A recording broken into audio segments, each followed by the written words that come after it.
Ready? Yeah. You look ready. What's going on, comic fans? Welcome to the Legion of Comics at Sunday night. That means it's another episode of At Weeks in the Spoiler-Filled live stream. We're going to take a look back at this week in comics, some TV shows, talk about the biggest thing in comics this week, in my opinion, is Comics, the magazine. We're going to be diving into that, weighing in on the possibilities and what it means for the industry. We're going to be doing all of that right after this.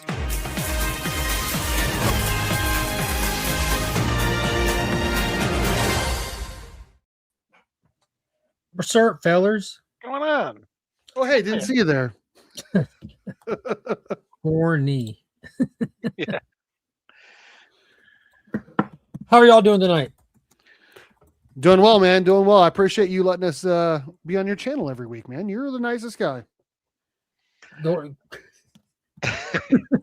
Yeah, I enjoy going a little bit early, so thank y'all for accommodating. I feel like y'all are more than happy to go start a little bit early. Yeah, exactly. And I'm trying to keep an eye on the Oscars in case anything important happens. What time does it start? It already started. Started at 7. So Oh, so it's kicking off right it'll now. be a while before they get to. They're doing right now all the categories that nobody cares about. You know, like ballet and opera. I'll be honest with you. This year for me, I think that's all of the categories. After just watching F1 night before or day before yesterday, Oh yeah. like what is it nominated for? I watched it. It's outstanding film. It is. Yeah. It is It's already outstanding. won that. It's not going to win. It's not going to win. Sinners Is there an actual category called outstanding film? Yes. Is there a separate category called film of the year? No. Is outstanding film the film of the year category kind of thing? Okay. I've always thought it was called like movie of the year. I watched F1 this weekend too. Oh, first time for you as well? Yeah. Oh, okay. So what did you guys think? I'm assuming you Yeah. guys both loved it. Dude, I Yeah. gave it a 9.5 out of 10. It was outstanding. Yes. There you go. There you go. I got to tell you, from the opening scene on the track, you can tell like right off the bat who the director is. Mhm. It's really cool when you watch films of prominent enough directors that like they leave their fingerprint on the project. You don't have to guess who makes a Guillermo del Toro movie. You can tell from the way it's designed and shot. Same thing for tons of directors, Fincher or I mean, just countless. Scorsese. Just really easy to spot some directors' work. That's how Joseph Krasinski's work has become between Tron, Mhm. Oblivion, Maverick, they all have that. I don't know. He uses space very well, like really, really well. And he likes to get the camera angles really low. You really feel like you're in it. The characters were cool too. Old Sonny. Sonny was cool as a fan. Yeah. Yeah, it was really good. I enjoyed it a lot. The only thing that I managed to guess ahead of time was I knew when the three of them were playing poker that he had won the hand and just Oh yeah. folded. It just folded anyway. That was Oh, a good yeah. sign of what was to come, though. It was. Dude, I love the way that it ultimately ended. Mhm. Kind of like with him having the willingness to absolutely be a team player, because he was legitimately there for his friend. Like, does he want to win it to be the best? Of course, but he's there for his friend from start to finish. He was there for Javier Bardem, who was a Mhm. great character as well. I thought that was awesome. But the way it played out, it couldn't have gone any better with both of them completely cool with the outcome kind of thing. Like having the rivalry fade away into an actual teammate. That was really well done. And the woman there, I don't remember her first name. Jennifer Condon, is that her name? Yeah. The main the engineer. Yeah. She reminds me so much of that the person from Silo. What's her name? Yeah, Rebecca Ferguson. I thought the She same reminds me thing. too. exactly. When I first saw her, I'm like, that's Rebecca Ferguson, and then I realized that's not Rebecca Ferguson. Like Timu Rebecca Ferguson. Nobody can replace Rebecca Ferguson. It was interesting to see the guy from Game of Thrones on there as like the bad guy that it's not really revealed until the very end that he's the bad Right. guy, you know? Oh, the board member, Shiesty board member. Mhm. Yeah, he turned out to not even like he turned out to just be like an A1 douche. Yeah. Not to be confused with an F1 car. But yeah, he was the worst. It's just amazing from beginning to end, and it is a really long movie, but the cinematography is insane. 236. Mhm. So action's insane. 6 minutes into proper movie length. There you go. There you go. Yeah, No, it's go ahead. I'm phenomenal. sorry, I didn't mean to interrupt you. Oh, the acting's amazing. The cinematography is amazing. Action's great. Great script, great actors. Brad Pitt's, A1 since '95. So, yeah, I mean, 2 thumbs up from me for sure. Conan O'Brien already made a joke about it. He said the sequel is going to be called Alt Control Delete. Oh no. Wow. Corny. It's the best film I've seen since Top Gun Maverick, and it felt very much like that. Honestly, It's up there, man. It Yeah, really it is. It was really good. Like it's one of those things like your personal preference will take you the rest of the way, but they did their job in terms of making the movie, writing the movie. Like just I don't know. I'm assuming like people that are like balls deep into F1 would enjoy it a little bit more than I would. But dude, having not care for F1 at all, like I don't care about the sport one bit. The movie was still absolutely enjoyable. It made me curious about the sport, made me wonder. Like I was thinking, like, man, I like to watch one of these races. Then I remembered, no, I wouldn't. This is fine though. This movie's perfect. Yeah, and I'm sure there's some stuff that they got incorrect, like for the rulings and whatnot, that just for film, which is fine. I thought it was great. Dude, they had to because their team was a menace, dude. There's no way they would have been allowed to drive 2 races in a row. No way. And it's too bad, but they've already been canceling. They already canceled 2 of the races this year because a lot of them actually occur in the Middle East. Oh yeah, because of the war and stuff. Yeah. That was one thing that was cool about the movie that I definitely noticed along the way. I'm like looking at all these because F1's like the biggest racing sport in the world, but it's one of those things that's not really American. It's kind of like soccer. It's the biggest sport in the world, but over here football dominates. But football doesn't come close to what soccer actually does worldwide, kind of thing. And I guess that's like similar to F1. So you're seeing all these like permanent tracks, these dedicated spaces for F1. I'm like, bro, do we even have one of these tracks? Next thing I know, they got just like barriers in the middle of Las Vegas. I'm like, wait, what are y'all that's exactly doing? what I was thinking too. What are you doing? Too. They do that a lot of. Indy racing does it. They do it in Tampa. They do it. They do it all over Chicago. Even NASCAR does it. They did it in Chicago the last couple of years. Christopher Nolan did it in Chicago to make The Dark Knight. Yeah. Like, we're going to need these roads. Mm-hmm. But yeah, dude, as soon as they got into the Las Vegas setting, I noticed like one of the turns was just like a tic tac. And there's a building there and they got the barriers up. They have like extra like cushions and stuff on the front of the building. And I couldn't help but think like, do y'all rent these people's businesses to put this on? Like, how much money are they losing for y'all to be here? Yeah, I noticed that too. Through one of the fences, you could clearly see just on the side of the fence was a CVS pharmacy. Yes. Yeah. I'm like, yo, what if someone needs their prescription today? Right. Like, how long did this take to set up and how long will it take to take down? Like what if someone needs their insulin? They forgot it. And now you're here. But dude, the technology involved in those cars is bananas. Like all the engineering side with all the high-tech computer stuff and the laser scanning models and the way that they can just seamlessly like just put the thing under the car and move it into what looks like a clean space dry dock and just disassemble it instantly kind of thing. I don't know. It was just wild. And they get like 10s, 20, 30, 50, 100 people that travel with the car to all the different races.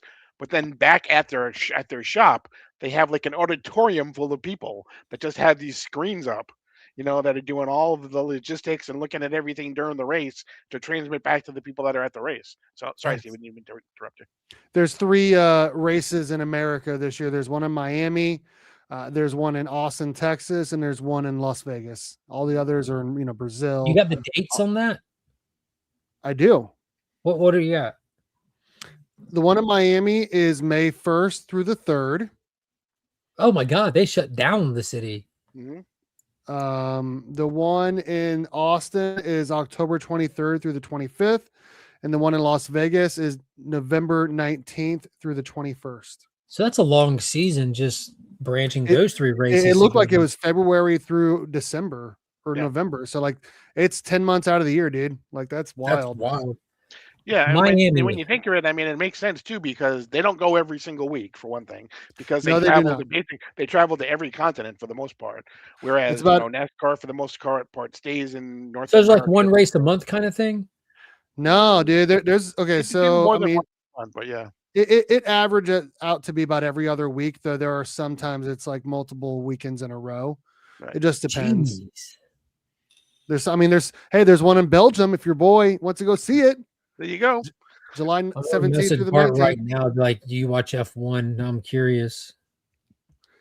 July, baby. Go see him. Go to a race. I mean, he's yeah, there's trying to races. get me and the family to go over there. I'm like, not a chance, bro. There's a It's race way in far out of Italy, Georgia. Spain, Netherlands, Hungary, Great Britain, Barcelona, Canada, Monaco, Singapore, Qatar. It's crazy, man. What's going on, brother John? Joe says F1 was all right. I would not say it's up there with Top Gun Maverick. I think on a technical side, it's up there, but the difference between doing technical impressive stuff, filming a jet versus a car is night and day. Like I give Maverick the edge on that big time. The movie was fast paced, some good storytelling, and the reveal, the main bad guy was just cringe. I give the movie an 8.5 out of 10. That's still a ridiculously high score, bro. You just gave it an 8.5 out of 10. That's a great score.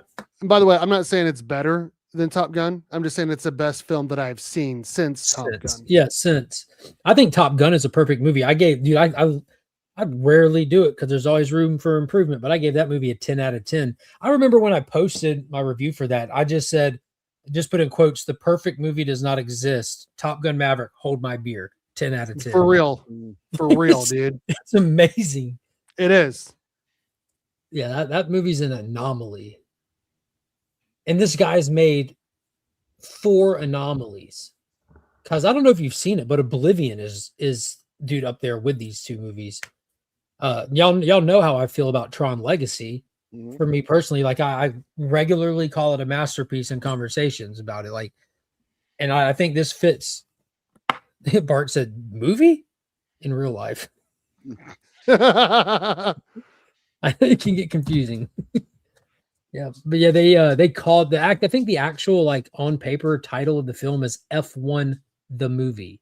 I think that's part of it. I said, no, okay, just checking. It's coming to your city. When was it coming to Belgium?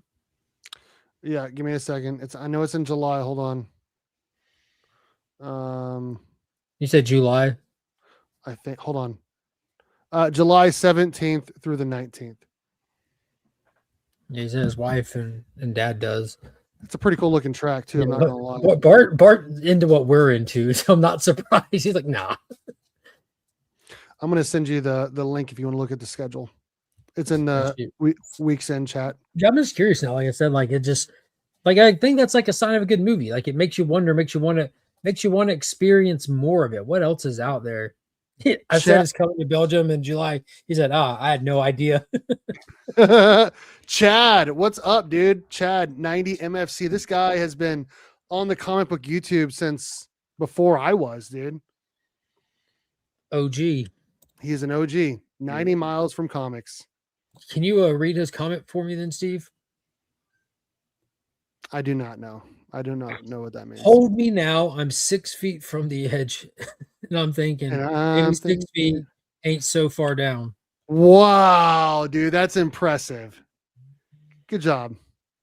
How'd you even know that? Like, well, for one, it's easy to pick up on, but he's been doing it for a long time now. It's a running joke. Okay. Mm-hmm. It's his computer password. Uppercase numbers, special character. Y'all never seen like those things like if you can read this, your brain is right or whatever, and it's just like just the first letters of every word, but it's like stuff your mom would be saying when she's getting on to you. So it's stuff that it's not hard to guess. It's stuff that your brain should be able to pick up on, kind of thing. But yeah, it's if you're a big enough Creed fan, you can do it with that one. I love Creed. Yeah. Scott Staff. I like that they're getting their little second wind in life right now. Okay, I just put up Tron Legacy. Never even knew it existed, bro. bro. Tron Legacy is amazing, dude. What You're, probably top 10 film I've ever seen. Top you're 10. in for a treat. And then there's another one after that, so don't go away. There is. Yeah, Legacy. Not as Ares. good, but still good. Yeah, Ares isn't as good. It's definitely I like my ranking for Tron is easy. Legacy, Ares, and the OG, the original. But yeah, I grew up liking Tron, man. Like it was, I've talked about it before, just going to Blockbuster. We would go on a Saturday because my mom didn't want to get out on a Friday. It's too busy. But the way Blockbuster works, if you go on a Saturday, all the new releases are checked out come Saturday because everyone went on Friday. So there me and my brother would be in the kids and family section, just looking at the old stuff. And I would just constantly check out Tron or Sleepy Hollow, like the live action little, I think it was like maybe a Disney thing or something. Oh, I loved it too. I just like the Sleepy Hollow story has always been cool. What's going on, madam? But yeah, F1 was amazing. I look forward to hearing your feedback, KK to Sonic, for Tron Legacy. It is absolutely amazing. It's a piece of art. It is. And Daft Punk does the entire soundtrack. And there hasn't been a better soundtrack since Tron Legacy. There's been some great ones, some really great ones, but never a perfect fit soundtrack like that since Tron Legacy. No one's topping it. $633 million worldwide. It was a flop. What? Yeah. No way, dude. 100%. See, this is something that speaks highly to this past summer and a very highly debated movie that came out that everyone was arguing flop or not, right? Mm-hmm. So, and I've explained this before too. Pirates of the Caribbean was like one of the biggest successes Disney had for a while. If you think about it, that was like their competition with Paramount at the time that had a over $1 billion franchise in Transformers. By the third Transformers movie, did it not only become a $1 billion franchise, that single movie raked in 1.2 something billion dollars. Transformers is massive. This is all before the MCU took off, kind of thing. So when Pirates ran dry at World's End, they wanted their next franchise. So they tried a few things out. They tried Prince of Persia with Jake Gyllenhaal. It didn't work. They tried John Carter of Mars. It didn't work. They tried The Lone Ranger. It didn't work. They tried Tron Legacy. It didn't work. And they just kept going and doing these until they eventually said, screw it, we'll make another Pirates movie. And that's when they did on Stranger Tides. But Tron Legacy coming out to over 600 million worldwide was considered an astronomical flop for Disney back then. Mm-hmm. So when you see these numbers these days and they try to glaze us and say, oh, we're so happy with this. This was so good. They're full of it. They're completely full of it. Disney's in like $65 billion of debt right now. Like they're absolutely full of it. Granted, that's what's considered manageable debt because money comes in, money goes out. But as long as year by year, a certain percentage chips away at it, like they chipped away like $4 billion in the last year, which is considered good job us kind of thing. But yeah, that's what used to be considered a flop. Could be how expensive it was, but that was also like what 15 years ago. Yeah, true. And I mean, and Disney ran up all that date from buying Star Wars, film, and then Marvel, and then Fox, Pixar, yeah, everyone, yeah. But yeah, so that's why it's called. That was the one. That was the one. And that's the most recent one too. Yeah. But that's why it's called manageable debt. Like it's because they know that they're going to have it, but they're still operating over here and sending money to the debt kind of thing. So they're doing all right. But you can't. As long as they can make their minimum monthly payments, they're fine. Perfect way to look at it. Yeah. There you go. I was running a restaurant in a big city when that came out. But I love the original. Yes, dude. If you love the original Tron, there's no way you will not love Legacy or Ares. So when you get to Ares, it's pretty much flips the script. You're focusing. I don't want to spoil it, especially if you're unaware of them, because all of it will be a fantastic surprise, because all of it ties back and goes back and calls back to the original. But you kind of say, if you have a second, go back and watch the first one first. You'll get even more out of it. Freshen up on it. Yeah. Especially when you get to Ares too. Right. You'll have a whole lot more in there. But yeah, everything about all of those movies is so intentional. I absolutely love them. All right, y'all want to get into comics, the magazine? Sure. Now, Paul was messaging me in the private message, warning me that my screen is too dark. So while Paul explains what this is, I'm going to turn this light on right here. Okay.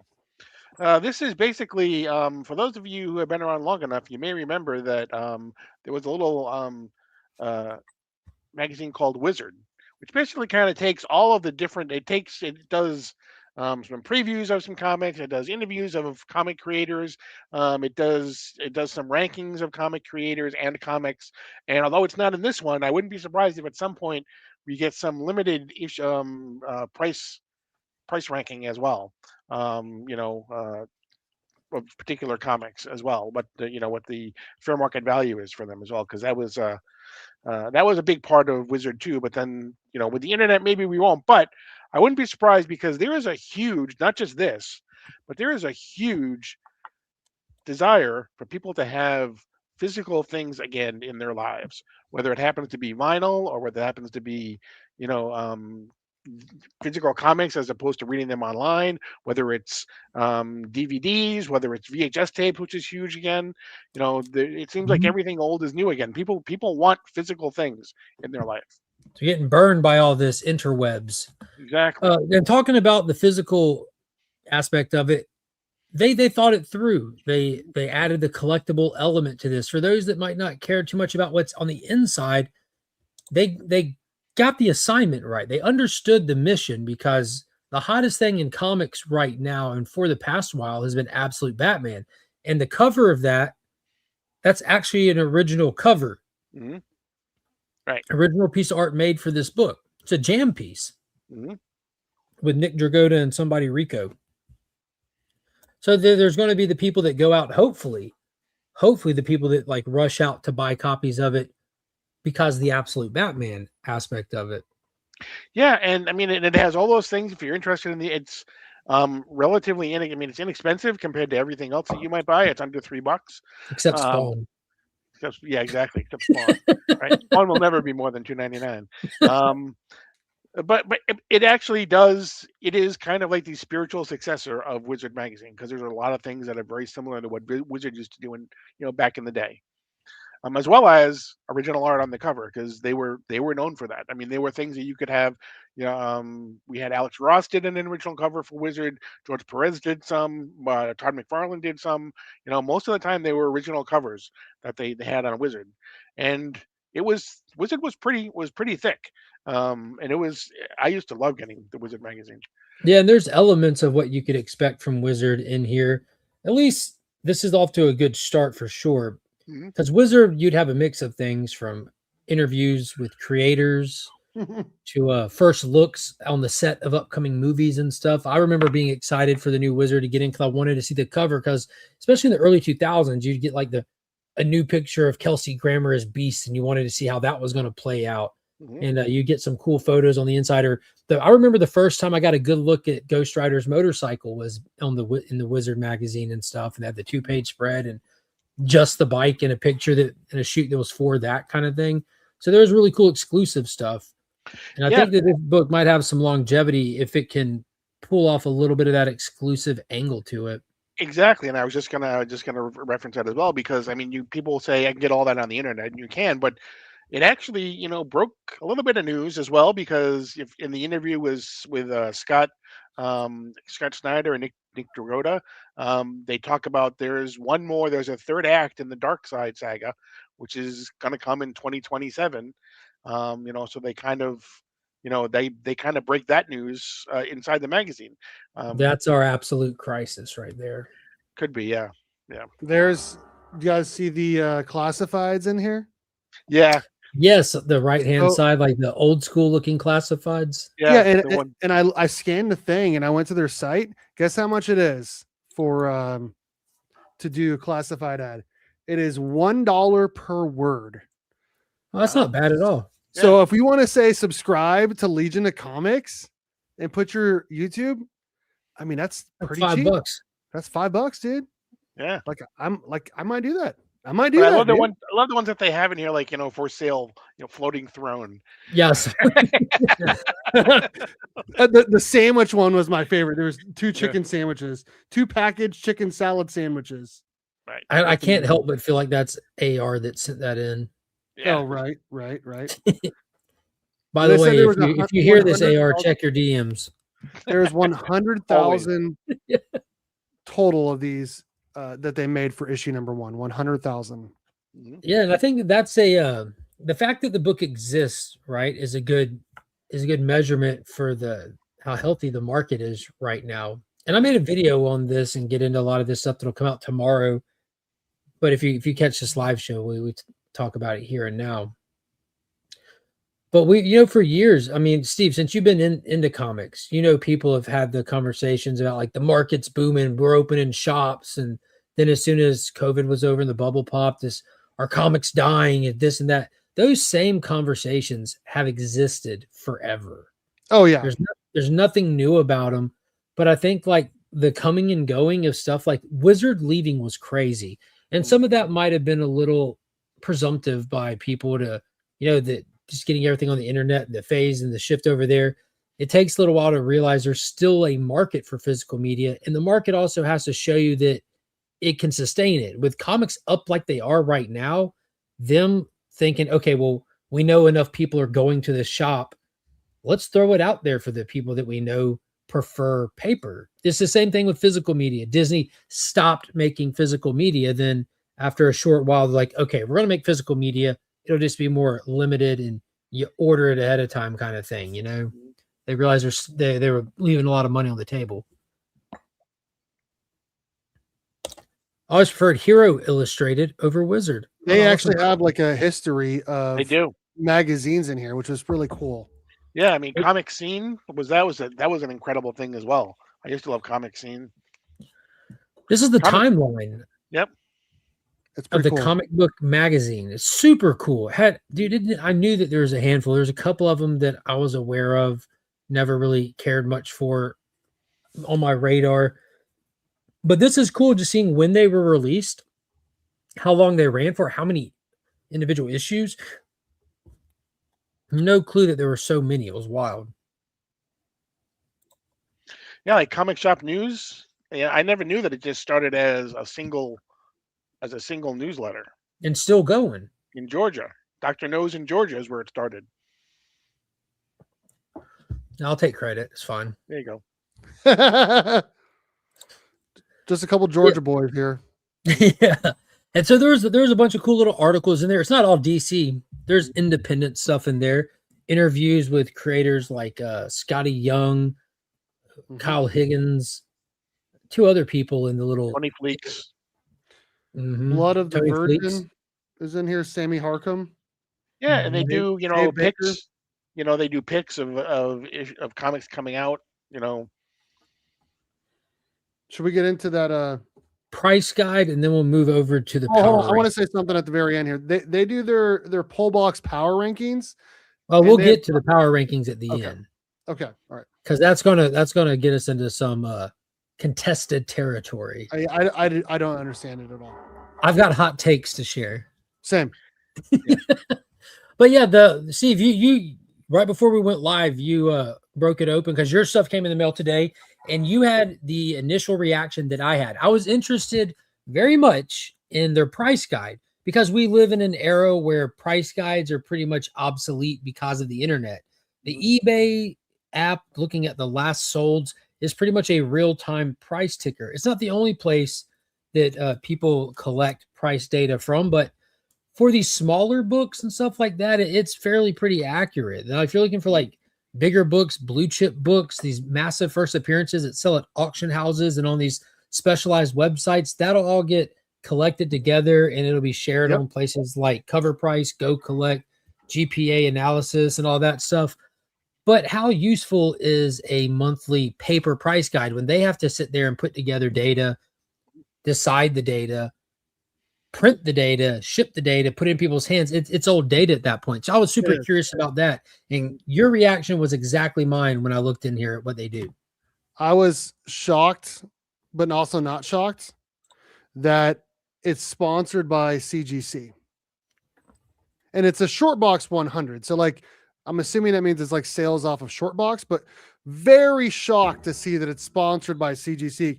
But there is 9.8 value, so that's got to be CGC values, not CBCS. So I thought that was quite Interesting. Yeah, it was just 100 random books picked by Shortbox, the comic app. It's a buying and selling platform. Fantastic app. Like if you're unfamiliar with it, download it, look around, check around, have some fun. It really is a fun app, and you can get some stuff for some fantastic deals over there. You can also sell stuff on there. But it just kind of busted my balloon because I was hoping, maybe wondering that there would be like a new something added to the market, something added to the hobby, but it's just stuff that I can go look at Shortbox myself. So doesn't necessarily affect me, but that's not that big of a deal. I didn't demand this magazine despite it saying that I did right there on the cover. So I guess for those that demanded the magazine, thank you, and you got your Shortbox list. But yeah, it's still pretty cool. It was fun to see what books they threw in there. It was Yeah, cool. It's got to go off. Sorry, Paul. I'll just say one thing really quick and I'll let you go. It's got to be just off of sheer volume, the amount of books that are sold, because it's not from highest value to lowest value. It's like all mixed up in there. That's what I was going to say. That funny you said that, because I can't imagine that X-Men #1, the Jim is. I mean, is that really the one that moves the most on Shortbox?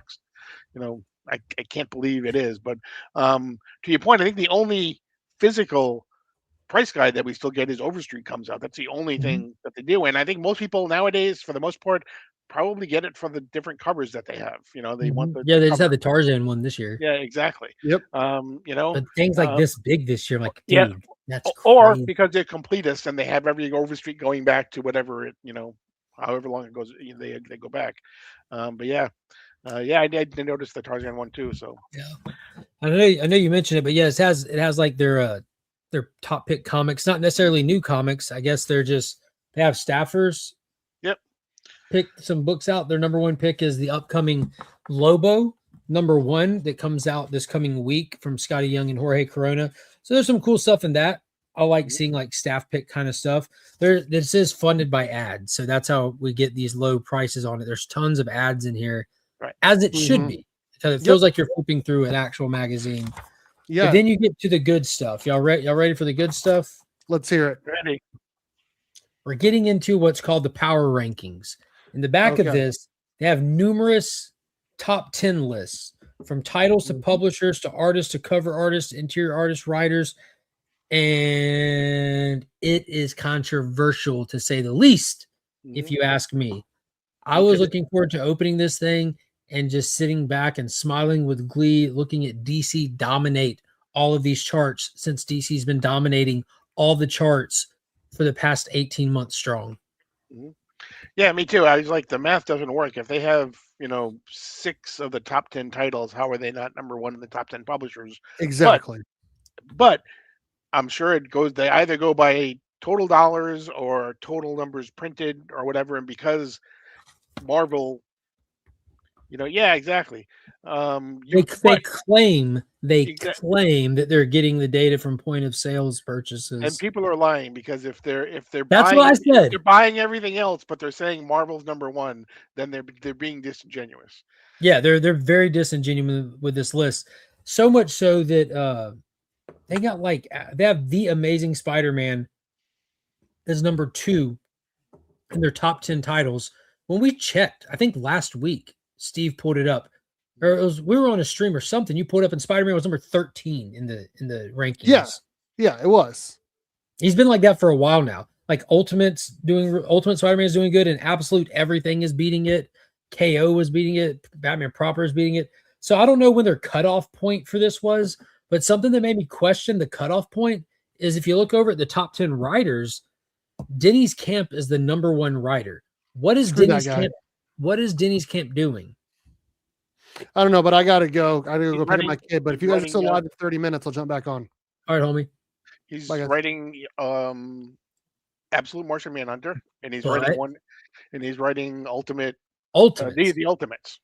So I think that was like my clear sign of like when, because again, a long time before this book was in my hands is when these lists were finalized. So I'm thinking that that's a good indicator for me to think that he's #1 on this list, credited for his work in the Ultimate stuff more than the Martian Manhunter. And being that that's a fairly successful book right there, Martian Manhunter. But the Ultimates are the driving force of the Marvel comics right now, and especially the Ultimates with the Endgame and everything But happening. how does he become the #1 writer if his Ultimates isn't even in the top 10? That's a valid question. I don't know. I think it's called bias. I think it is. Yeah, there's a lot of charity work. This should be the top 10 charity work. They definitely got a tax write-off for these lists. But top 10 interior artists. This is the most asinine one that's on any of these lists. #1 interior artist. It's not even debatable. It's Dan Mora. Yeah. Like, I'm not even going to look at the list, but it's Dan Mora. Yeah, I mean, Jock rarely, if ever, does it. I mean, it must be based on that one issue that he did of Absolute Batman. That one. Yeah. And since then, when was the last time he did interiors? That He did, Black he Label did, book? He did the one that he wrote. Yeah. Yeah, the Black Label book, right? Yeah. Yeah. Absolutely wild. I was managing a comic shop part-time as a teenager when Comic Shop News started. Wowza, it's an institution. Been running uninterrupted since the 1980s. Yeah. What's going on, Bart? What's going on, Perry? It's up over 2,000 issues now. So T-Dub said Ultimates, Martian Manhunter, and Assorted Crisis. he does that, which is a pretty popular That's the title. indie book? Yeah. And that really hot indie Assorted Crisis. Yeah. What? You don't like my list? Maybe you should come up to my website and give me some engagement. Exactly. And that's what I said on my Friday stream. That's what I said Saturday night, because Izzy popped on a streaming, and like I hopped on a stream, and as soon as I got there, Izzy said, "Mark, what do you think of Comics the Magazine?"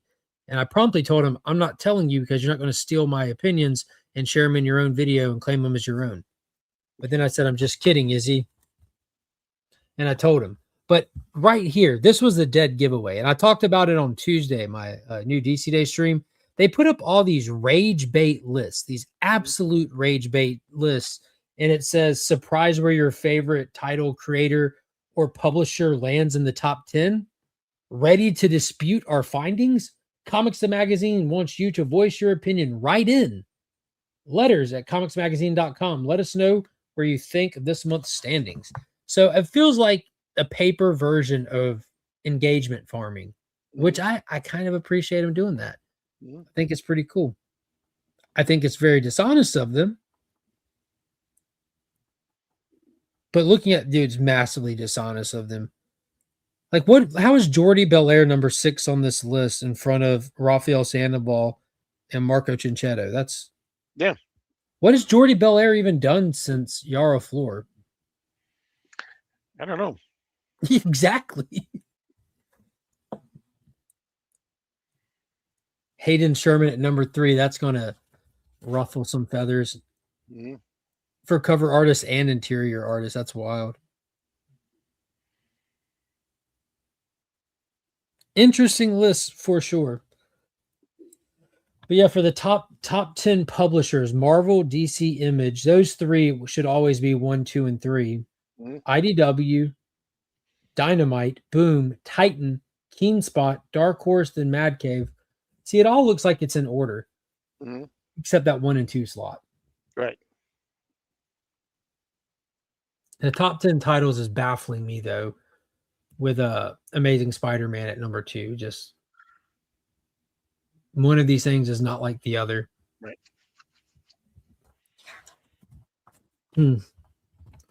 How long do you think this is going to last for, Paul? I think it came out really strong. So I would expect it to a year from now. I would expect that it would still be around. You think it will? Yeah. I can see it lasting. We got Battle Beast on the cover of issue #2, timed perfectly, because isn't a new Invincible series starting? I've seen a lot of variants for it popping up at the retailers. And the other reason why I think it will be around in year 2 is because as long as they can keep the advertising in it, that'll pay for a huge amount of it. Yeah. So yeah, we need to advertise. Yeah. Guess that key in there for $1 a word. Why not? You know, that's a killer deal, and it's probably only going to get more expensive as its success continues. The magazine you demanded. Yeah, it was super fun. No, I didn't read a lot of the articles yet, but Yeah, there's a whole page. The first letter page is all this interaction between the magazine and Chip Zdarsky, because Chip Zdarsky used to do that Z News or whatever, and he said that he was doing it, and so he's kind of been playing with them as to how this kind of came about, because he stopped doing Z News and everything. And wasn't that on his Substack? it might have been, but it was a physical thing that you could get in some of the stores. That's really cool. I know Now, I got a couple of the issues. What's the thing that they're doing with Mad coming up? Oh, DC is doing a special Mad thing, and he's running it, I guess. I saw him in the Flash doing- outfit in the little Yeah. promo thing for Yeah. it. He's doing like a Mad takes on DC Comics type thing. So magazines are having a little resurgence. It's snowing. Eek. New Invincible season coming within weeks. I think there's a new comic starting too. Pretty sure. What's going on, Steven? I know they're appearing on like every Image cover this month to hype Who, up the, Invincible? yeah, every cover is doing like an Invincible. They did that for Youngblood also, right? Yeah. When Youngblood was restarting, because there was like Ghost Machine variants with the Youngblood characters on them. I have an unopened bundles of Z Magazine from Chip. If anyone wants them, hit me up. A big fan of bundles. There you go. What do you want to hit next? You want to look at some books? You want to talk some Monarch? Yeah, let's talk some Monarch. What's that? Real quick, tell everyone about the next episode of Guess That Key while I go kick on the AC. It went from like 40 degrees this morning to 80 degrees this afternoon. It's hot. Okay. No Guess That Key this week. This is one of our off weeks. If you don't know, we go every other Wednesday. So we'll be back next Wednesday night at 9:00 Eastern. Besides Mark, who always joins us, we will have Flash by Night will be with us, and Lady Fantastic will be with us as well. So expect some fireworks. And then tomorrow morning at 10 o'clock, Mark and I will be, we already recorded it. It'll be on my channel. At 10 o'clock, we'll be talking about Absolute Batman number 18 and Absolute Green Lantern number 12. Both awesome issues. Oh. There we go. It cut on. Yeah, I get hot really easy. It's a coffee. Coffee got my blood going.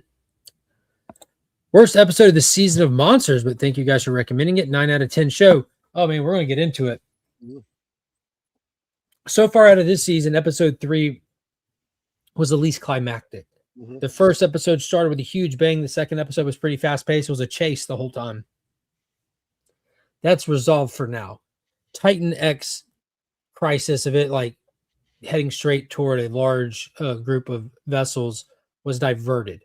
But now they lost it. They have to find it. And in order to find it, they're going to need some technology. So they're heading back to land, trying to get out from under Apex, the company that will go on to build Mechagodzilla in the movie Godzilla vs. Kong, because the show takes place before them.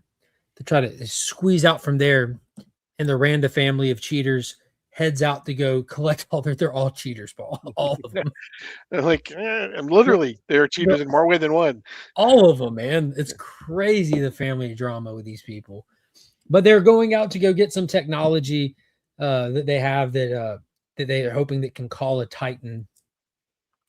And that's pretty much what this episode is about, is it coming back to the mainland. And it was easy to forget that they took a trip through the portal, that the Titans used. They took a trip to Axis Monday in the finale to season 1. And when they came back, time had passed. Time moves differently down there. What is it? 3 years had passed?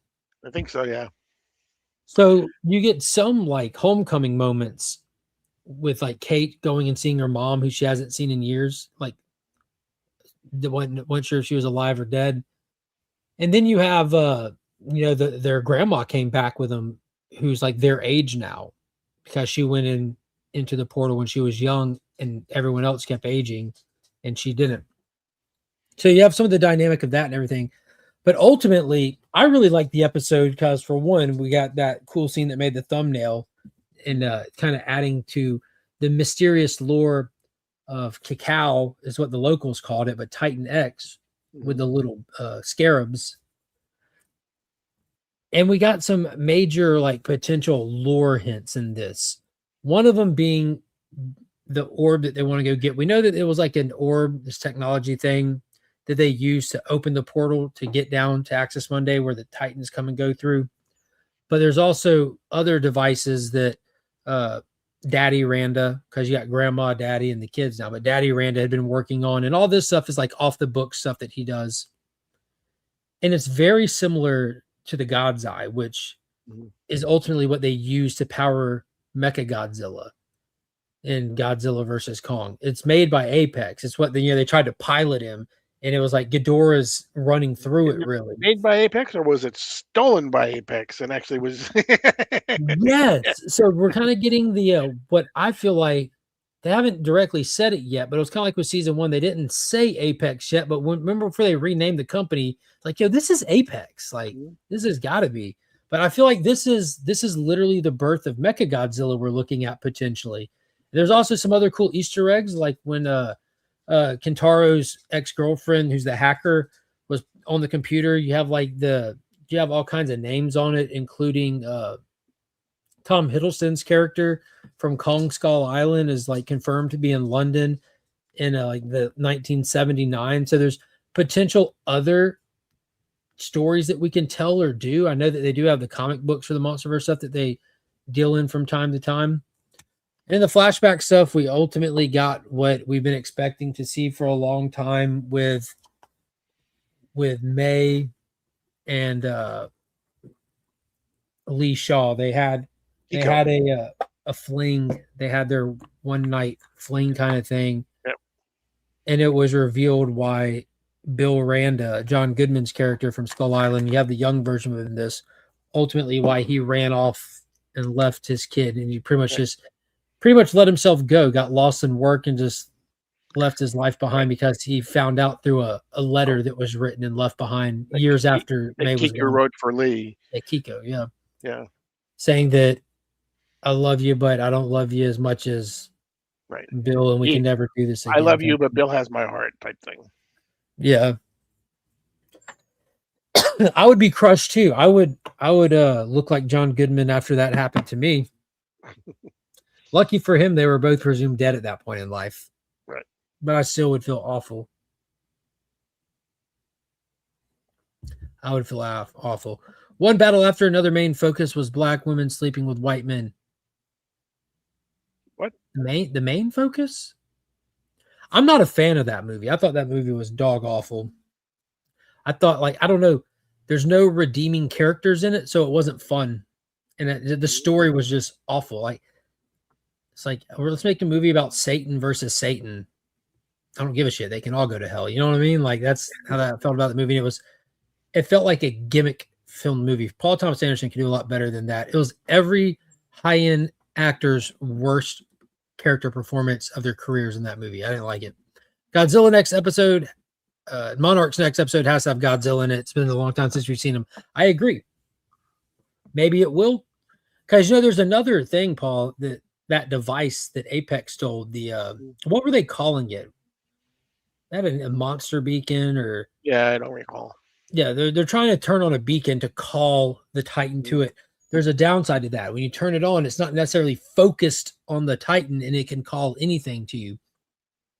In Godzilla King of the Monsters, Vera Farmiga's character had developed the Orca. The device you can turn on, it creates an alpha signal. Not just a dinner bell, not just a homing device, an actual alpha signal, the same one that Godzilla gives off where creatures bow down to you. So like you can turn it on, and not only do you get something's attention, it's literally just waiting on your command kind of thing. It feels like the big dog is in the yard. So I feel like this could go either way. This could go toward the Mechagodzilla angle, or it could go toward the Orca angle. I'm not sure. I still need to verify if this season takes place after King of the Monsters or before, because that could answer the question if this is early Mechagodzilla stuff. I don't know.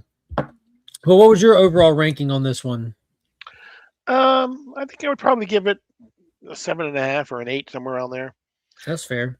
Yeah. I think I've been talking with Simon Mad Spidey, And every episode, I give him my ranking. I watched him before him, and then he get like when we're on Saturday, and his has been 0.5 under mine every time. I gave this one an 8.5. He gave it an 8, and every time mine's just been 0.5 higher than his, which shows my clear bias.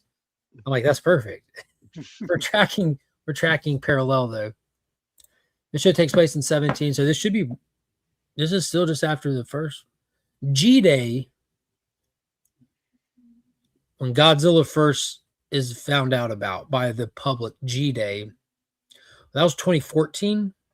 Yeah, so that's so King of the Monsters should be like right around this time. Mm-hmm. Yeah. So this show should be taking. Now I'm curious.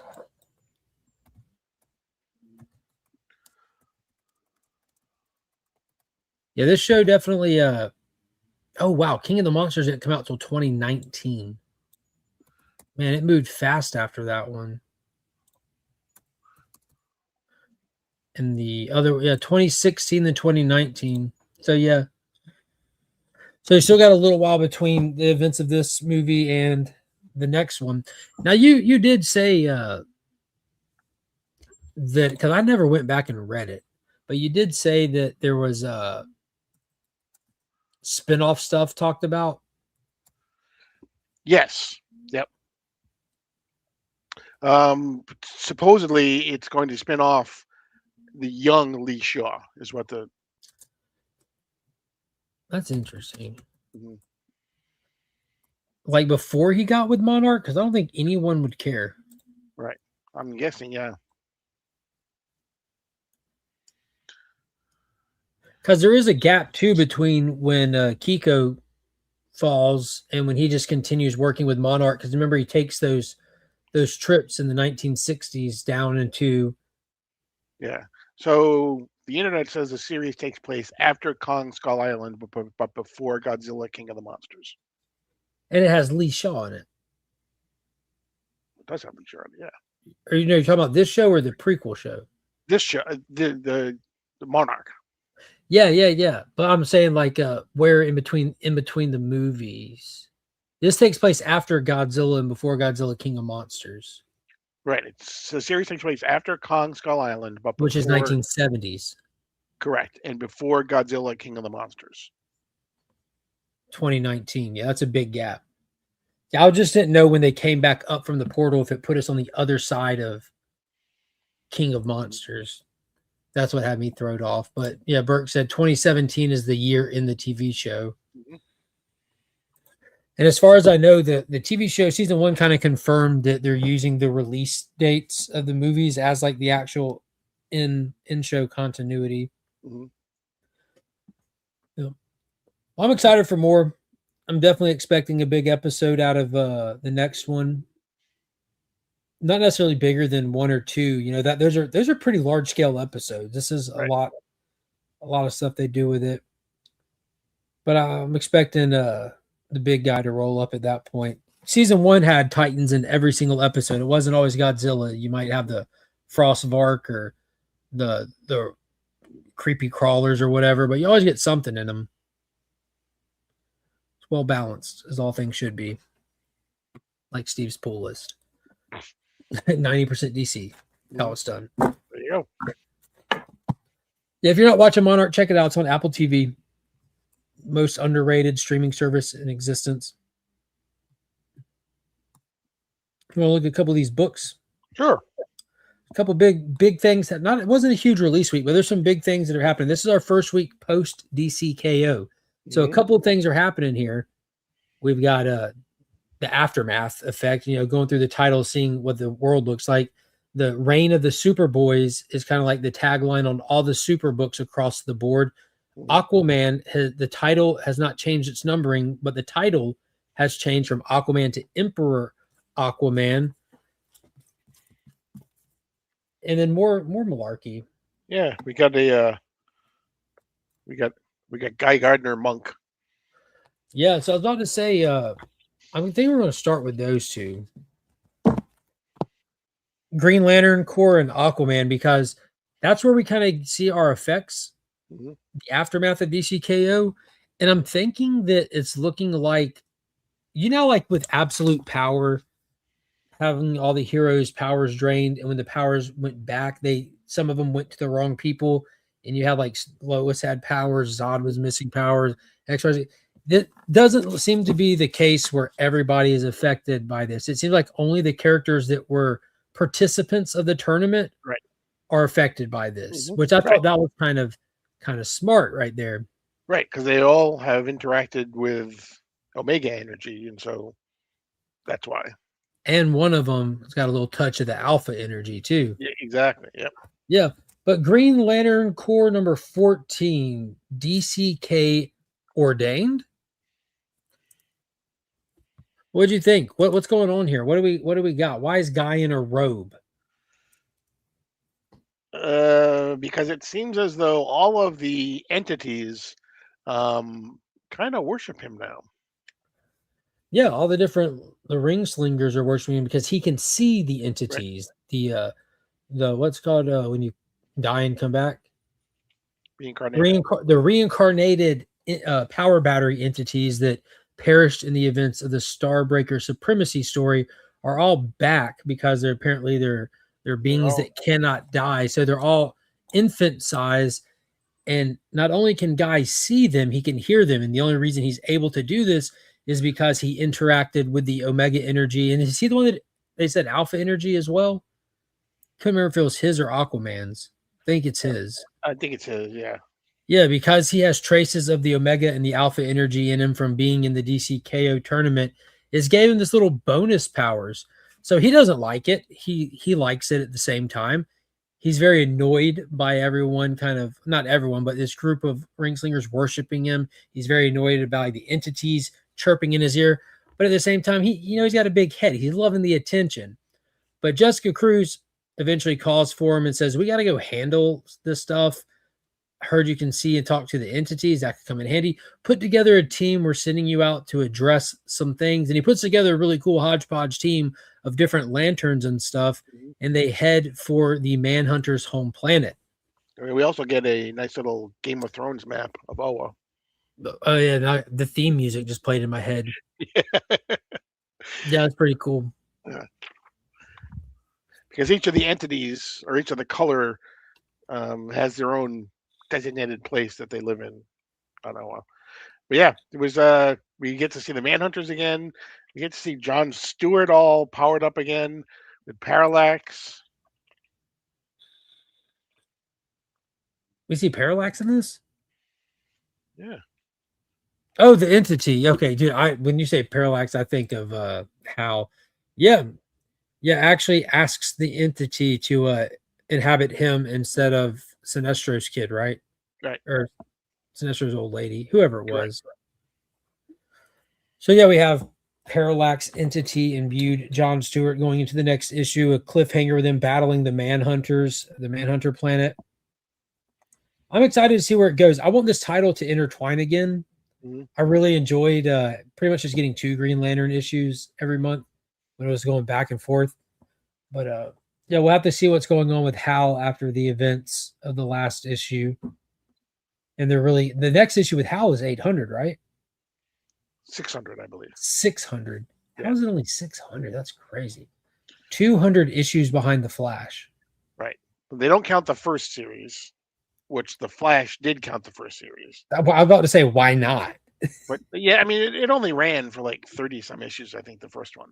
And then they disappeared for a long time. So it started in the 60s, whereas the Flash started in the 40s, and the first 104 account toward the 800. Yeah, that's fair then, I guess. At least they're not cheating. Right. What a cool year that was, though, when we got like Action 1000, Tech 1000, Wonder Woman 850, Flash 800. They did a Green Lantern special that year because I remember that was the first time. Was it Nicola Scott that does like the lanterns of the arrows, and they ended up redoing that cover later? Yeah, they did a whole bunch of them in the last 40 year. Even in 2020, because a lot of their characters turned 80 years old, and they did a lot of the 80th anniversary. And they did, if you remember, and they did like a whole bunch of different, like Neil Adams did a cover, like a 70s cover. They did, and then Nicola Scott did all of the Yeah, those Nicole Scott covers are really cool. To seeing the eras all there on one cover and everything. Right. The big DC book for me this week. I'm sure you can guess. Was this one? Yes. Hey, you have the Eom variant. I got one of those and put it in the Tuesday giveaway. I did. I mean, even though I'm not thrilled with his boyish face, I mean, the whole cover is just amazing. But yeah, it's cheeked up too. That cover gives Nightwing a run for his money. I gotta tell you, like, I'm not a fan of how Eom does guy faces, but this one, he went from being 14 years old to being 19 years old. So that's an improvement. Yeah. But the colors, the details, yeah, incredible. Mm-hmm. The A cover looks something like this. Emperor Aqua. Oh wait, yeah, look at you. Look at you double dipping. Exactly. Yeah, so during the KO event, Arthur was away at the event, and while he was gone, Mira's mom has come back, long since thought gone forever, has come back and been on a warpath trying to usurp the throne. Mira's been battling it out with her. Arthur comes back like a storm, like a dark tide, and just shuts it down and kind of reestablishes his goals for Atlantis. Now that he has his kingdom back, he used like little magic powers, friends help, and they pulled Atlantis back where it was kind of gone. It's pretty much in this. It was under magic. It was deemed invisible and cut off from everywhere else. The people in Atlantis couldn't get out. People out of Atlantis couldn't even see it. Thought gone, but they used magic to get it back. It's the same magic that was used to banish Mira's mom. That's how that all tied in. But Garth is back. Jackson is back. Andy is back. They're back. And Aquaman's first line of duty is to set a new, like, primary goal for himself and his people. Long since have they been reactionary. He just stays here and he protects his kingdom when threats come to it. But he needs to be more proactive. He needs to go out and find the threats before they make it here and harm my people. And we're not starting here in the oceans. We're not even starting here on Earth. We're going into space because the water is not limited here to Earth. The blue is everywhere. The blue is everywhere. And we learned that in DCKO when he absolutely effortlessly bodied Hawkman in space. Mm-hmm. So, dude, I'm so excited to see where this goes. This is about to be bananas. And also, do you remember how this run started with him kind of going to a foreign place, like a foreign world? And he was like in the sand and in the dust and everything, and he had to deal with like the green lady and everything. Yeah. So he started and he went through the portal, you know, the little with the Omega symbol. Yeah, so this run already has kind of set itself apart that it's not really been like, we're not sticking to the territory limits of Atlantis. We're not just going to bounce around in one of the popular DC cities. He's finding big adventures. Mm-hmm. And now that he's amped up, now that he's got the hydrokinetic ability to control water, now that he has his new weapon that's the trident that the two prongs slide down to make it into the sword, he's really ready to conquer the cosmos and beyond. And I cannot wait to see what Jeremy Adams and John Timms does with it. I absolutely loved it. Mm-hmm. And it was really cool. Like, I like the little meaningful story of how he brought himself back, you know, like finding the different parts of himself, the old wise part, the young kid part, and then the scared man. Mm-hmm. But you had some really cool splash pages. He lost the beard. We're back down to clean shaven. The old guy had the beard. Yeah, but didn't Aquaman started this run with the beard too, though? Yep. I mean, look at dude. The interiors on this book are insane. Mm-hmm. I don't know what it is about his art. It just really hits for me.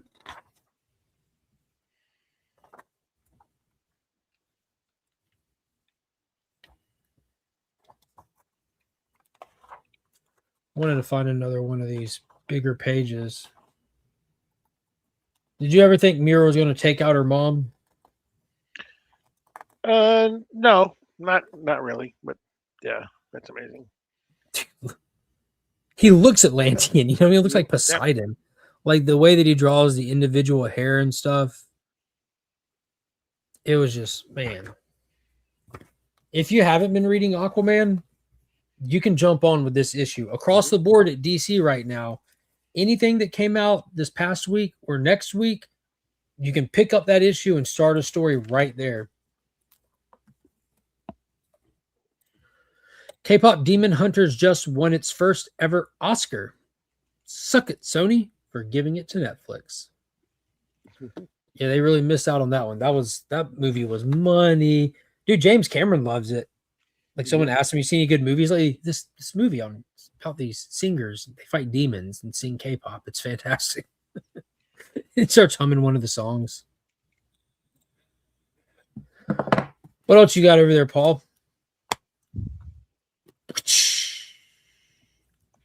Action Comics 10. Reign of the Superboys and the search for Superman starts as well. So. Yeah. So this is our first installment into the Reign of the Superboys. Structure-wise, I'm not sure what they're going to be doing with this moving forward. Yeah, I got much of a clue, but as far as the Reign of the Superboys thing goes, look at that. Yep. These are called the corner box variants. Right. I figured that out this week after picking them up for 2 weeks. Mm-hmm. There's a corner box. There's a corner box variant. So the entire set of these, like, I mean, all of them for the past 2 weeks, I've been getting them all. And they're going in the Legion loot for the channel member. Yeah, and so in this issue, time is a little bit wonky as it often is, but the results of things are kind of happening before the actual event itself. Like for instance, a tree just kind of bursts into flames, and then a couple minutes later, that's when the lightning comes and hits it. So it's like so they're trying to figure out exactly why that's happening. Yeah, it turns out to be some. He tracks it down to some lab. Mm-hmm. Then by the time he can get himself in there, through a portal comes Booster Gold with friends. And Martian Manhunter. And Mary Marvel. Yep. They're there to go find Superman, I think it is. Yeah. So I guess that's how they're tying Action Comics, which is a flashback book, in continuity flashback book, and with the other stuff. So all these Superman titles have this Reign of Superboys thing on it, but the actual story arc, every book from Action to Superman to Unlimited to Supergirl, it has its own individual story happening. Now, I don't know if these are going to eventually come together. I was talking to Loader's Empire.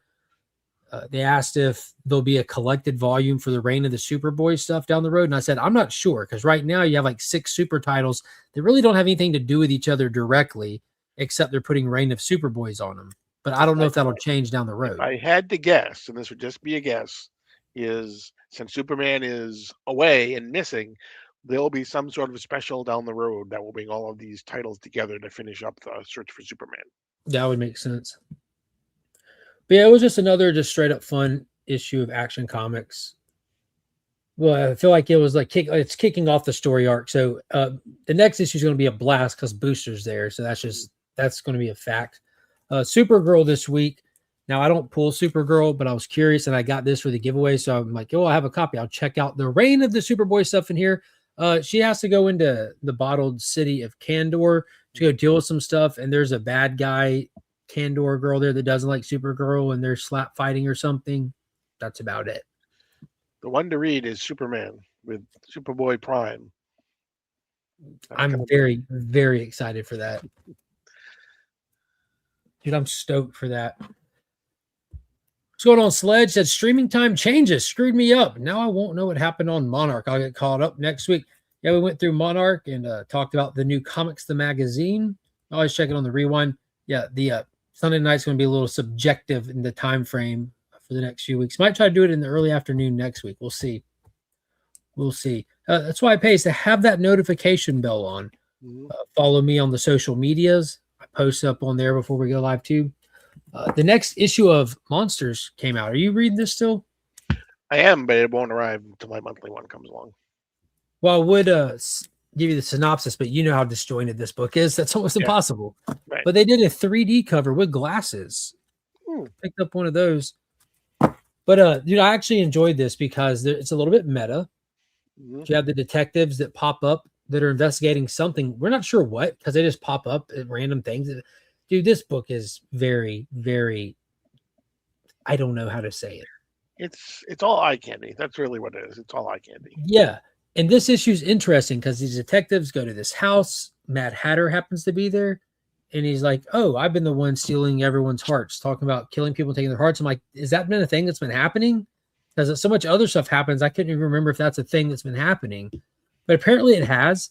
So the whole issue is the detectives with the Mad Hatter in the precinct talking to him, and it actually works good because he points out, he's like, I know everything seems so jumbled and so many loose threads and loose plot points. How could we ever bring it in together? Let me try to explain it to you. And the issue is the Mad Hatter explaining the other 8 issues we just read because we need it. Like, thank you. Even his own characters know that he's not writing it coherently. Yeah. But even then, because it's the Mad Hatter, it's still a little mad trying to follow it. But yeah, I can't help but still enjoy it. I don't think it's good, but I'm still enjoying it. I like the monster stuff. I read it wanting to know more, trying. It's like the ultimate puzzle, but it didn't mean to be. That's just what happened. Hey, you remember the last issue? The Wicked Witch from Wizard of Oz popped up out of a crate in a warehouse somewhere. And at the end of it, I don't remember who went, but someone went to go get the Tin Man. I just remember that just now. Yep. Well, at the end of this one, another character pops up that has nothing to do with anything else we've ever done. Not even sure who it is. Like, huh. Okay, let's do that. Meanwhile, I'm over here waiting for issue 2 of Monster and the Wolf because the first issue of that was ridiculously well done. Like the story structure, the way it read, the way it was executed was incredible. But like you said, it's eye candy for sure, at the very least. What was that? That already came out. Number 2? I thought it did. Hope I didn't miss it. I don't know how I would have missed wrong. it. The Halloween blind bags had what in it? Had issue number 1. Of Monster and the Wolf? Yes. What did the Christmas blind bags have in it? I believe it had number 7. Monsters? Okay, so yeah, I don't know. No clue when Monsters and the Wolf came out or comes out.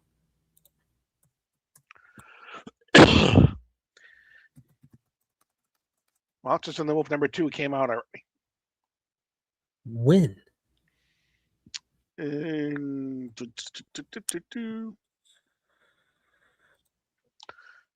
gonna.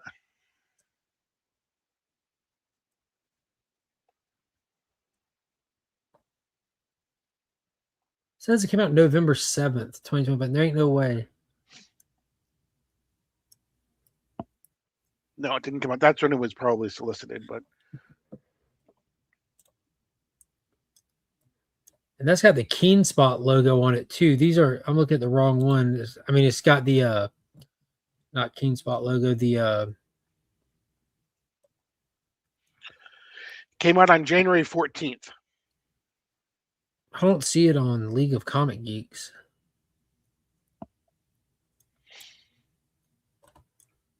Hold on a second. Interesting.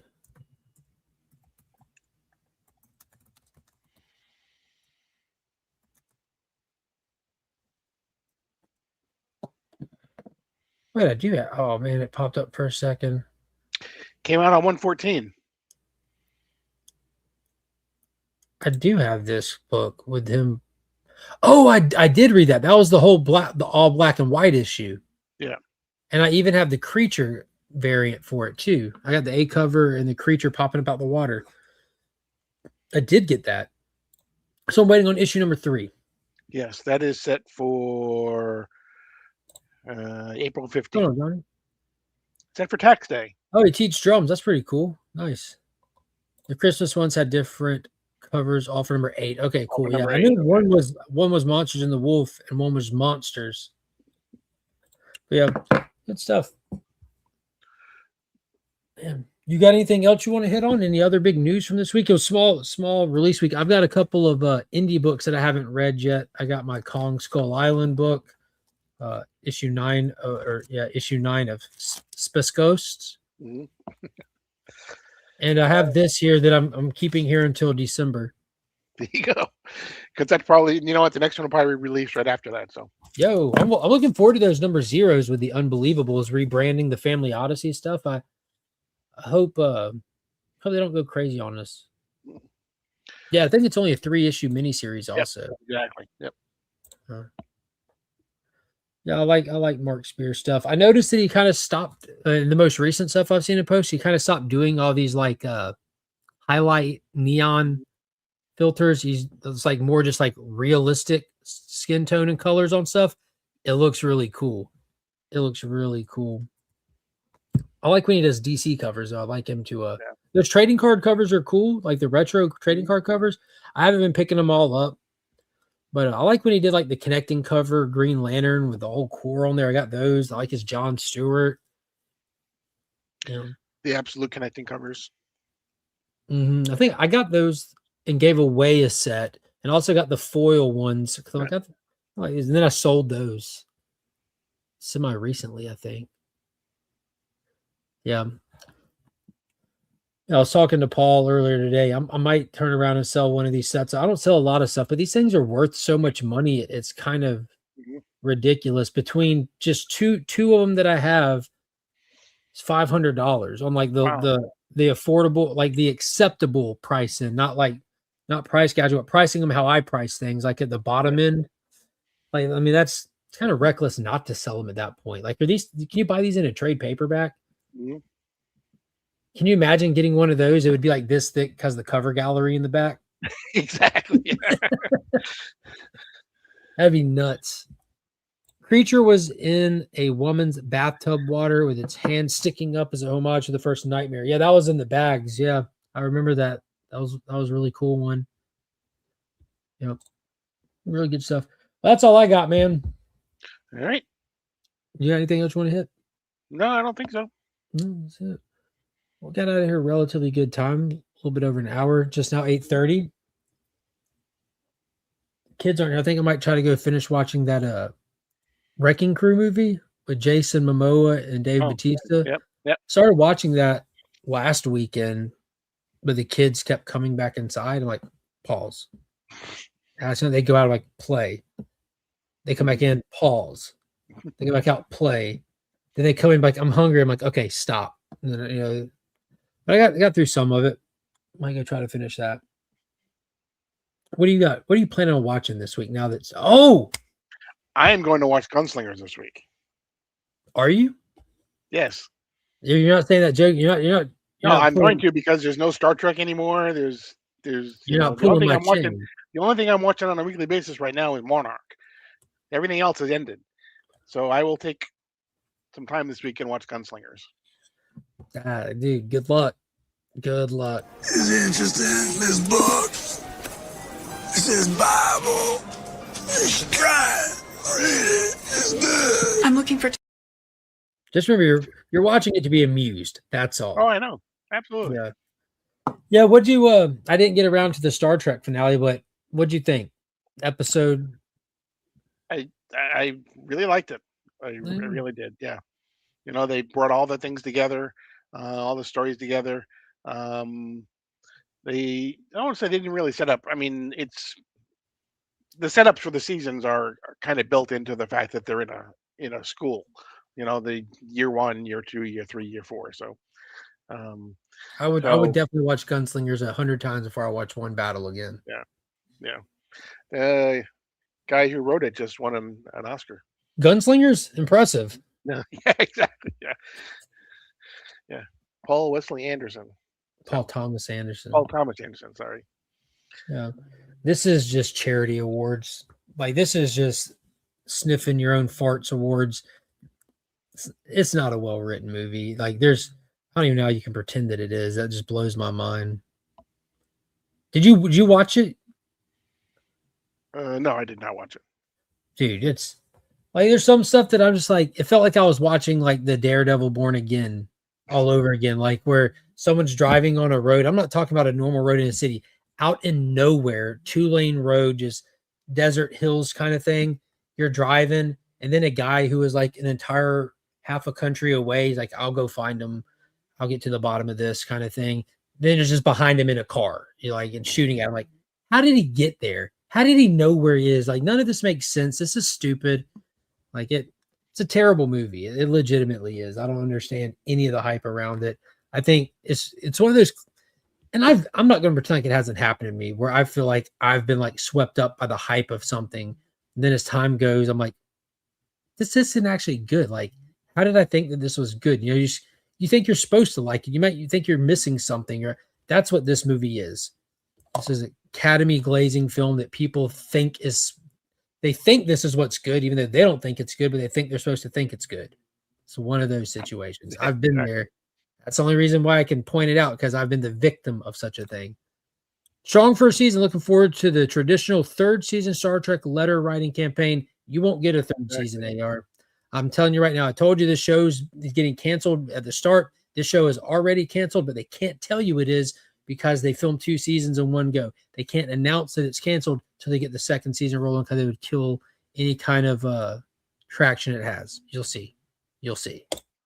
Superman? Nah, bro. Superman, like, dude, I'm not going to sit there and pretend like it's better than any of the other Superman movies, but it's still really, really strong Superman movie. It's got plenty of faults to it. Still a blast of a movie, though. Agreed. Do I prefer every other Superman portrayal over this one? Yes, I do. But I hold all of them in very high regard. That's just me. And think about that. Do you pick one, the new guy or Christopher Reeve? I mean, I like both. No. Pick one. New guy or Christopher Reeve? Christopher Reeve will always be Superman to me. Yeah, he doesn't play Superman. He is Superman. Steve, you got to pick one. Pick one. Christopher Reeve or new guy? I'll go Christopher Reeve just because he's legendary. Fair enough. Steve, Christopher Reeve or Henry Cavill? Henry Cavill he's the most powerful Superman of all. Reeve. No. I'm sorry. New guy, David Cornsweet or Henry Cavill? I knew what you meant by the question. Yeah. Okay. I'm going to go Henry Cavill. Yeah, I'm Henry Cavill too. Paul? I'm going to go David Cornsweet. What? Nice. I like it. All right, here we go. You ready? Here's the thing. I think that each of the Supermen, including Henry Cavill, so we have Christopher Reeve, Henry Cavill, I think they were perfect for the time and the place that they played Superman. That makes sense. Yeah, absolutely. Yeah. All right, here you go. Here's the one that matters the most. My number 2 Superman of all time, Tyler Hoechlin or new guy? Oh, here's Paul? the thing though. Like, we had 4 seasons. Whoa. I'm just asking a question. I just want to know which one. Who you picking? Yeah, that's tough. That's because unfair. I think they both, because I believe that David Cornsweet played Superman very well in the fact, because he was supposed to be more innocent. He was supposed to, he wasn't, whereas Tyler Hoechlin was like, he was, had a family. It's like, yeah, do I think David Cornsweet could have done what Tyler Hoechlin did in Superman and Lois? Absolutely not. No. Absolutely not. Dude, you know what I think about? I think about the scene when Lana's upset in season 2 and she's driving away from the house, having just argued with Clark, and she turns down the road and it's dark, and when her lights hit, he's just hovering over the road, coming clean. That, like, I have chills right now, bro. I have thinking about in the diner when the angry dad takes the gun out and he fires, and you follow the bullet and you see Clark standing there, then you follow the bullet, and when it hits him, Superman is standing there and everyone's jaws on the floor. That show is disgusting how good it is. I still go back and I watch the last 15 minutes of the last episode. Oh, dude, I'm getting, dude, I'm feeling my eyes well up. I was a wreck for a week from that finale, dude. I have never been so impacted by a finale, by a single episode of television, like I was with that and the Battle of the Bastards, but for different reasons. Like, it's crazy. So to put it in perspective, I'll say this. I think Tyler Hoechlin's is like an ongoing Superman title that you've invested a ton of time with that character and all the side characters, whereas a new Superman movie is like a new event book that is only specifically mostly about Superman. Both are good. Just you have to look at them from completely different lenses, in my opinion.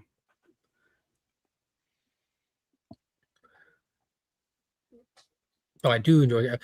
Yeah, that's super fair. And I'm not trying to like bring all the baggage. I'm just taking like raw, like if you're just seeing just like a PNG of Superman kind of thing, like in the way it makes you, the way you view that Superman, just the feeling that you're left with, the impression that they gave you kind of thing. Man, for me, Tyler is an easy number 2. And that's over Cavill for me. Like I love Henry Cavill, but that's a very specific take on Superman kind of thing that for me, like the feeling and the vibe and what I'm left with Cavill Superman comes from the totality of Snyder's trilogy kind of thing. Because like Yeah. you're pointing out, like with all the stuff with Tyler and other side characters, that's all embedded in the feeling you have for that Superman. And it's the Yep. same thing with Zach's Superman with Cavill.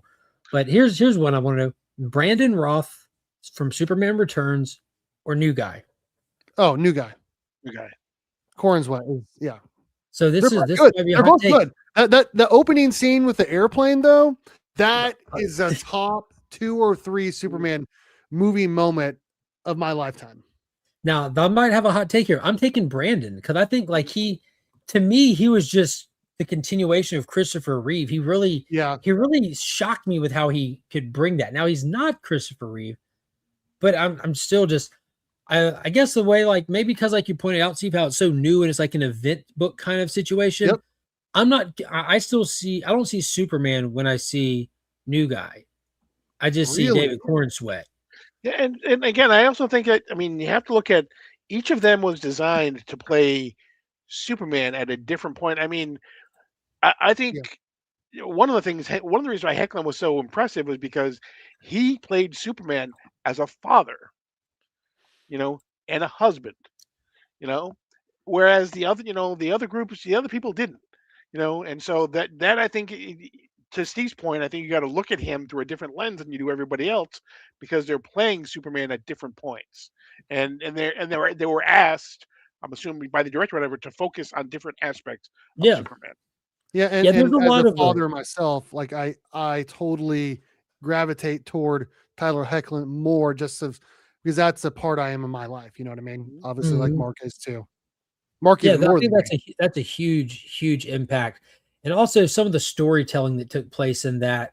Like I don't know if y'all remember how like real some of the stuff got in, especially in season 3 with what Lois went through. Yep. Like there's like a lot of that kind of stuff happening in real life at that the hit time. me home with the stuff that was going on with my wife, dude. Like she didn't And have. we just sister. lost Miss Donna at ABX as that season's coming out. I'm like, dang, and the fact that they wrote it so well, like it doesn't matter what your budget is, as long as you spent everything you could on your writers, and that show is proof of it.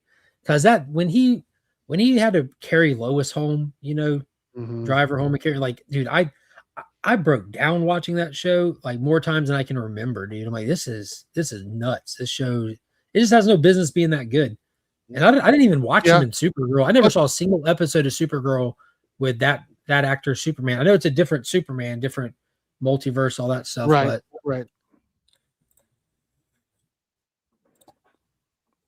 I will say the action sequences in the Superman movie are significantly better than any of the action sequences. Obviously, TV show versus money for big movies versus a TV show. I would say that the Zod fight for Man of Steel tops the new movie alone. Yep. Yes. Absolutely. Yeah.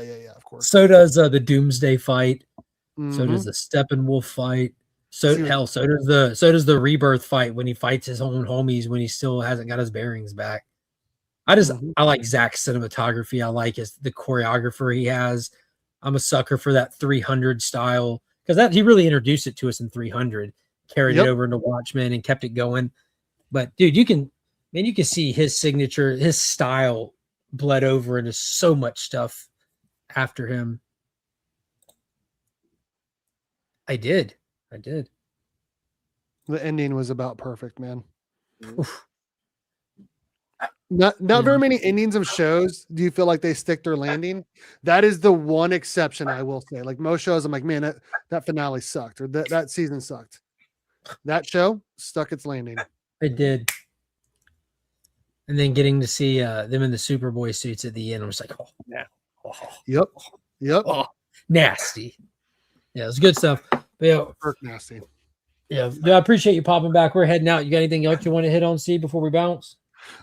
Just Monarch episode 3 was the worst one of the season so far, but it's still been a great season. It's been fun. I'm excited to start seeing some of the other monsters like Ghidorah and Mothra and all of them, and the Mecha Godzilla coming up, and I'm interested to see how they dive back into Kong Skull Island. We're gonna get more of that this season or not, and Guaranteed. Yeah, it's been fun. It's been fun. Yeah, there's more clips that were in like the earliest trailers of Kong and Titan X on Skull Island. I think they might have to send it back through the rift ultimately, which would possibly send it back to the island to do it. Right. It's gonna be So fun. I think Kong is gonna beat it back into the rift, which would be super dope. And I see like what they're doing. Like they have to have a breather episode where they like tie more stuff together and then come right back with more action. And that's what's going to happen in the next episode, I feel like. Yeah, we had a couple like that in season 1. Yep. There was one or two I was like, man, this is boring. This show does do the human element good. You get a lot of people that always say like, oh, I don't care about the humans. I just want to watch the monsters fight. And if you took the humans out of something like this, just had monsters fight, you can do that with Grok. You can take your AI and just make my monsters fight and just watch them fight. But you move the story, you care because the human elements that come with it, kind of thing. Right. And with this show, maybe because it's longer, you actually had like some really cool, meaningful character development and stuff with that first season. And I like that they're continuing it with this. So we'll see where it goes. I did like to point out, I said to Paul, the Randa family are horrible people. They're all cheaters. Everyone. Oh yeah, they're terrible. Absolutely terrible. They're all a bunch of whores. Yep, they are. The grandma, the dad, the daughter, cheaters. All of them. You snowed in, Steve? No, it's just blowing really bad. I had to drive slower to go pick her up from her friend's house. That's like 15 minutes away because everything's 15 minutes away in Kansas. Everything. So, everything. Any of y'all watch One Piece? I didn't watch season 1. Nah. Stop, man. Don't look at me like that. Just stop. Stop looking at me, Swan. He cut his eyes over me like this. Look at me, but don't look at me like you're mad. Just stop barking. Lay down. He's doing is cutting his eyes again. Don't be salty, dude. Shh. So no One Piece for you guys? No. Me neither. I'm not a fan of Gun, to be honest. If Supergirl bombs, which I think it will, fingers crossed. Are you fingers crossing that you want it to or don't want it to? But if it does, I'm done with DCU.